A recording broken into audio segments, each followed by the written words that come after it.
الحمدللہ رب العالمین والصلاة والسلام علی خاتم النبیین۔ احباب، آج جو حدیث مبارک آپ کے سامنے پیش کر رہا ہوں، اس کا عنوان ہے انبیاء اپنی قبروں میں زندہ ہیں۔ حضرت ابو درداء رضی اللہ تعالی عنہ روایت کرتے ہیں کہ نبی کریم صلی اللہ علیہ وآلہ وسلم نے ارشاد فرمایا، ان اللہ حرم علی الارض ان تأکل اجساد الانبیاء فنبی اللہ حی یرزق، کہ اللہ تعالیٰ نے زمین پر حرام کر دیا ہے کہ وہ انبیاء کے جسموں کو کھائے۔ اللہ تعالیٰ کا نبی زندہ ہوتا ہے، اسے رزق دیا جاتا ہے۔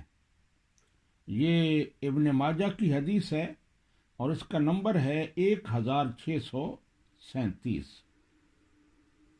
اسی طرح بہت ساری قرآنی آیات اور احادیث نبویہ سے پتہ چلتا ہے کہ انبیاء کرام علیہم السلام وفات کے بعد بھی زندہ ہوتے ہیں۔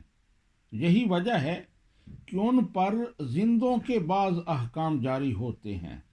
مثلا ان کی بیویاں دوسرا نکاح نہیں کر سکتی، ان کی میراث تقسیم نہیں ہوتی، حضور اکرم صلی اللہ علیہ وآلہ وسلم پر نماز میں ہر نمازی سلام پڑھتا ہے، سلام عرض کرتا ہے۔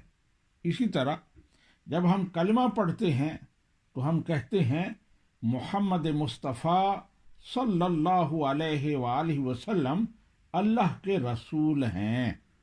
اگر آپ زندہ نہ ہوتے، ہمارا یہ عقیدہ ہوتا کہ آپ زندہ نہیں ہیں، تو پھر ہم یوں کہتے کہ محمد مصطفیٰ صلی اللہ علیہ وآلہ وسلم اللہ کے رسول تھے۔ تو اس طرح اور بھی بہت سارے احکام ہیں جو زندوں کے لیے ہیں، لیکن انبیاء کرام پر وہ جاری ہوتے ہیں، اگرچہ وہ اس دنیا سے پردہ فرما چکے ہیں۔ تو لہٰذا یہ بات ثابت ہوئی کہ انبیاء کرام علیہم السلام اپنی وفات کے بعد بھی زندہ ہیں۔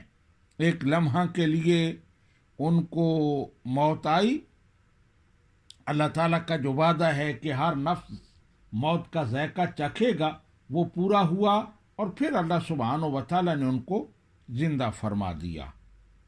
وما علینا الا البلاغ۔